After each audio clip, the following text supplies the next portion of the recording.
Hey, welcome to Budget EDH. Today we'll be looking at Go-Shintai of Life's Origin. Now, what is our budget? It's $0.5 per card. This is a very low budget for a 5-color shrine deck.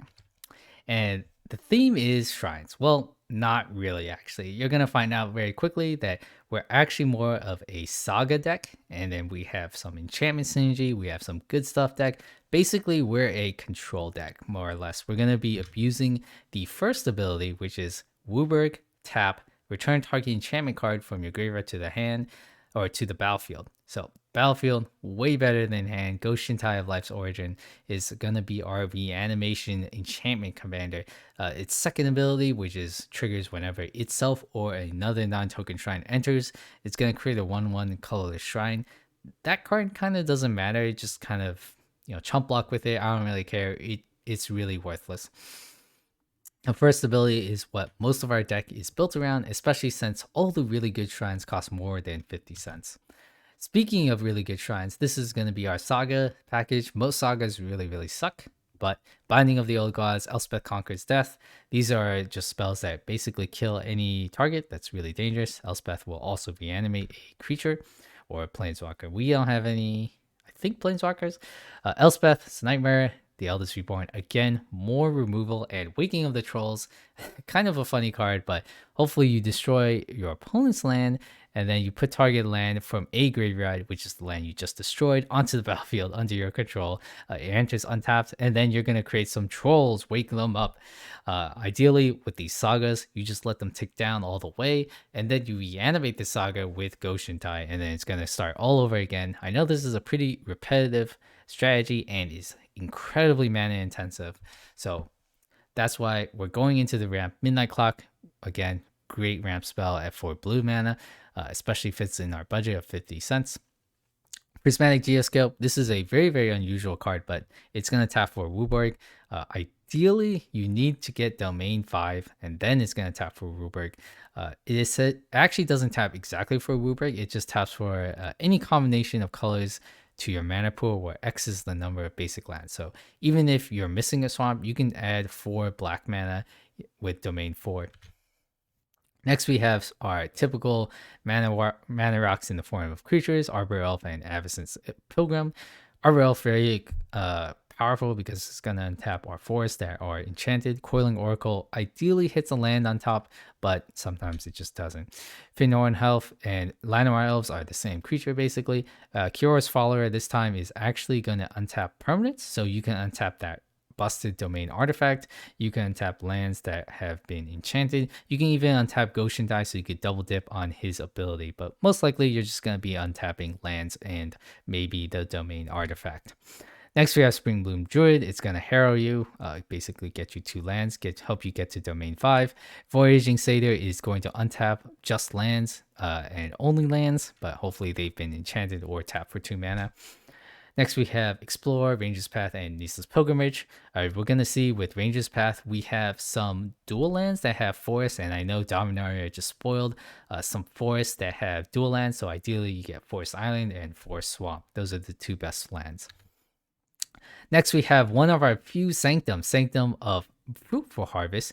At the beginning of your pre-combat main phase, add X mana of any one color, where X is the number of shrines you control. It's probably going to be somewhere between 2 to 4, or maybe even 1.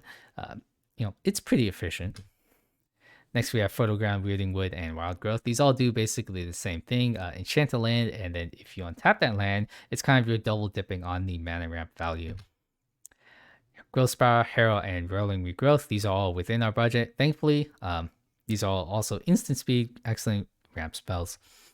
Next, we have our removal package. Doomwake Giant is a 5 mana 4/6, and whenever Doomwake Giant or another enchantment enters under your control, all of the creatures your opponents control get -1/-1 until end of turn. So ideally, you play Doomwake, then you play Go-Shintai, and just absolutely wreck your opponent's board.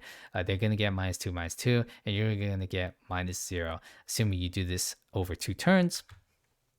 Next, we have even more one-sided board wipes because we're in 5-color. Doom Blast, we're going to choose one creature, probably Go-Shintai, and then destroy everything else. Hostile Takeover, we don't even have to choose Go-Shintai. We're going to actually choose another creature, another creature we control, change it to toughness and power 4/4, change one of your opponent's big creatures to 1/1 and then do 3 damage. This is pretty powerful. Most people don't play it though because it is Grixis and it is new. Igoric's Wake, just a simple one-side board wipe. We have tons of ramp, so it's going to be well within our reasonable card. Necromantic Selection. I'm not sure what creature we want to steal. We probably just want to steal our opponent's creatures because our creatures kind of suck. Go-Shintai of Hidden Cruelty. This is our other shrine. I don't think we have any more shrines, but it's going to pay 1 mana, and then at the beginning of the end step, you can destroy any target creature with toughness X or less. So ideally, toughness 4 or 3. But unfortunately, you just have to keep spending mana into it. Hostage Taker, excellent card. It's going to steal an opponent's artifact or creature. Ideally, it's Soul Ring because we have been warped around Soul Ring and Host. And of course, the other busted card, which would be Darkside, Extortionist. Cruel Ultimatum is another very unusual removal spell, but we are basically Sultai and or Simic. So just try to find 3 swamps and 2 mountains. Otherwise, this is a powerful 6-for-1 basically. Dance Macabre is another excellent way to just steal your opponent's creatures because we definitely don't have any great ones. Next, we have Exotic Curse and Twisted Embrace. These are enchantment removal spells. In a very, very desperate play, we can actually reanimate these from our graveyard, but ideally we do not. We just use these as sorcery speed removal spells. Speaking of sorcery speed removal, we actually have Lay Claim. I know this card isn't really used, but the combo is you cycle it, discard it, draw a card, and then you activate Go-Shintai. All of this at instant speed. Your opponent is going to be like, whoa, what the heck is happening? Another big point is that when you attach, when you put Lay Claim onto the battlefield from your graveyard, since it's an aura, it's going to actually automatically attach to any permanent that's legal. You don't actually choose the target, so you can actually get around Hexproof and Shroud this way. Volition Reigns, very similar to Lay Claim, except there's no cycling BS, and then you also untap the permanent that you are targeting. Waterstorm Surge, again, just a great removal spell. Basically, every time we cast Go-Shintai, we're going to do 4 damage to any target, or 3 in 1. Otherwise, who knows? Maybe we have other creatures. Not really. Blue Elemental Blast and Gale's Redirection, great spells to get rid of Darkside Extortionists mostly. Negate is a great way to protect all of our enchantments from some sort of mass enchantment removal spell. Despark and Price of Fame, great efficient removal at 2 mana. Reckless Triumph, kind of a weird destroy target artifact or graveyard hate. We're probably not going to use the 3rd mode anytime soon. Next, we have our Enclave Cryptologist and Looter Elcor. These cards, I know these cards are pretty off or weird. The combo is we discard one of our 6 or 7 mana enchantments, and then we use Go-Shintai to kind of reanimate that enchantment without paying its actual mana cost. Next, we have Merfolk Looter doing the same thing, and Rashmi Eternity's Crafter. Usually we're not actually don't have a huge instant speed package to take advantage of Rashmi every single turn, but hey, 4 mana, and then whenever we cast a spell, which is ideally every single turn, we're essentially going to draw a card or even better cascade that spell. Next, we have Escape to the Wilds and Ignite the Future. If you watch any of my videos, you know these cards are pretty busted.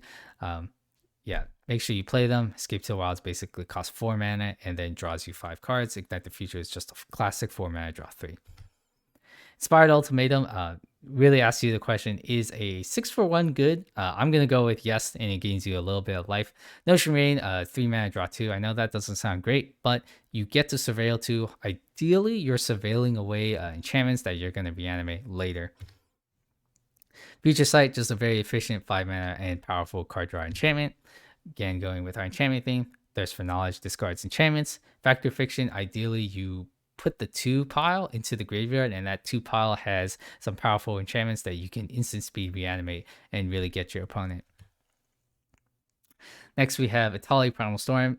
There's no synergy, it's just a powerful card. Satsuki, the Living Lore, is a great way to speed up our enchantments, specifically our Sagas. And then Tomb of Horrors Adventurer, I love this card. It's going to copy the second spell we've cast each turn. We are highly unlikely to cast 2 instant speed spells, but there is a small chance we cast, or basically guaranteed chance, we cast 2 spells on our turn.